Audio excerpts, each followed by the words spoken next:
Terima kasih pemirsa, Anda masih bersama kami di Metro Siang. Kali ini bersama saya Abdi Azwar Sahid dan saya akan membawakan informasi dalam segmen Fact Check berikut ini. Pemirsa, sidang perdana Verdi Sambo dan kawan-kawan telah selesai digelar pada tanggal 17 hingga 19 Oktober kemarin. Sejumlah fakta terungkap di persidangan melalui pembacaan dakwaan oleh jaksa. Lantas, seperti apa proses sidang lanjutan yang akan dijalani oleh para terdakwa dan seperti apa fakta-fakta lainnya yang terungkap dalam persidangan, kami akan paparkan untuk Anda dalam infografis berikut ini. Kita akan lihat terlebih dahulu siapa saja yang sudah menjalani proses persidangan dalam kasus ini. Yang pertama, pada hari Senin kemarin, tepatnya tanggal 17 Oktober 2022, sidang dalam kasus pembunuhan Brigadir Yosua. Ini ada sebanyak 4 orang tersangka yang disidangkan secara langsung pada hari tersebut. Ada Verdi Sambo, kemudian istrinya Putri Chandrawati, dan juga Ricky Rizal dan Kuat Maruf. Kemudian besoknya atau di hari kedua dilanjutkan oleh sidang Richard Eliezer pada hari Selasa 18 Oktober 2022 dengan sidang kasus pembunuhan Brigadir Yosua. Kemudian besoknya atau di hari ketiga di tanggal 19 Oktober pada hari Rabu ini sidang kasus perintangan penyidikan atau obstructions of justice. Ada sebanyak 6 orang terdakwa, diantaranya ada Hendra Kurniawan, kemudian Agus Nurpatria, Arif Rahman, Baikuni Wibowo, Cuk Putranto dan juga Irfan Widianto. Nah, yang perlu diketahui pemirsa, dakwaan Verdi Sambo ini dijadikan satu antara kasus pembunuhan dan juga obstruction of justice. Jadi ada 2 kasus yang disidangkan oleh Verdi Sambo dalam kasus ini.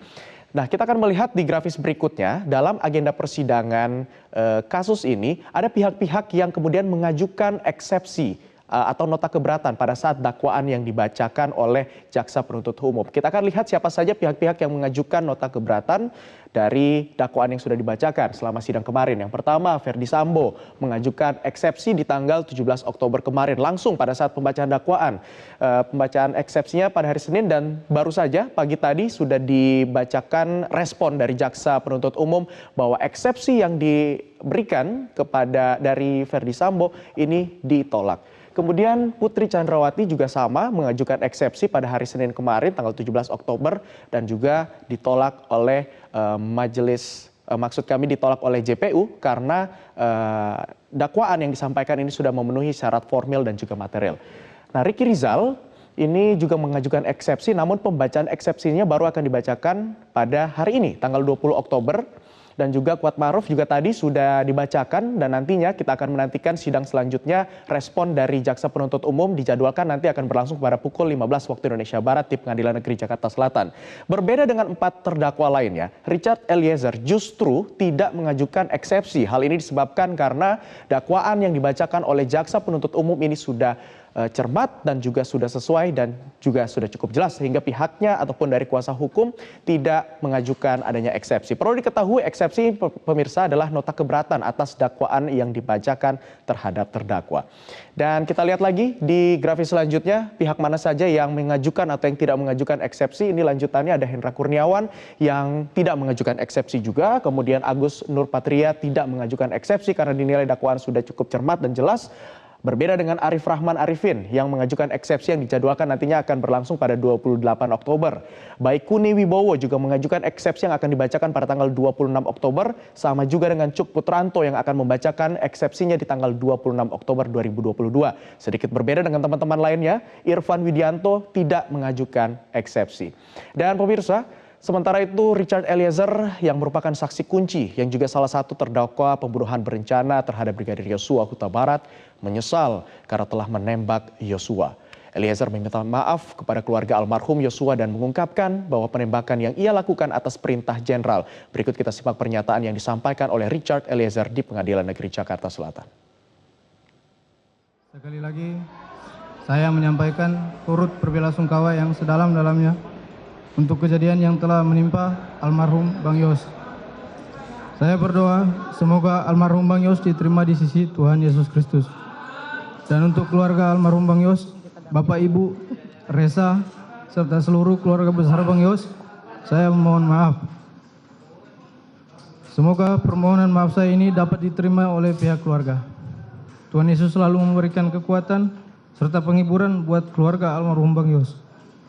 Saya sangat menyesali perbuatan saya, namun saya hanya ingin menyatakan bahwa saya hanyalah seorang anggota yang tidak memiliki kemampuan untuk menolak perintah dari seorang jenderal. Terima kasih.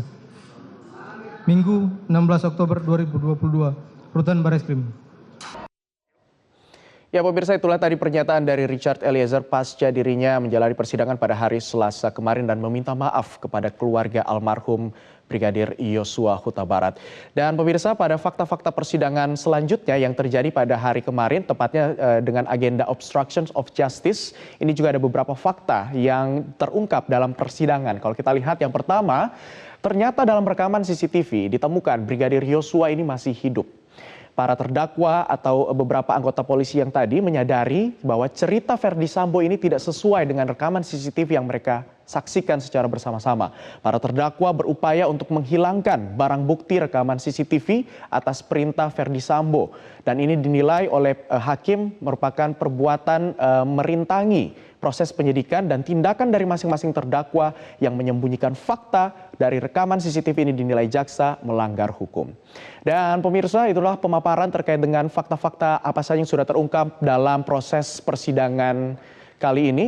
Dan pemirsa, kami juga masih akan menanti seperti apa lanjutan dari proses persidangan. Kalau diinformasikan sebelumnya bahwa persidangan saat ini sedang diskors, nantinya akan dilanjutkan oleh tanggapan dari jaksa penuntut umum atas eksepsi yang diberikan dari pihak kuasa hukum Kuat Ma'ruf. Dan kami masih akan menantikan seperti apa proses sidang selanjutnya.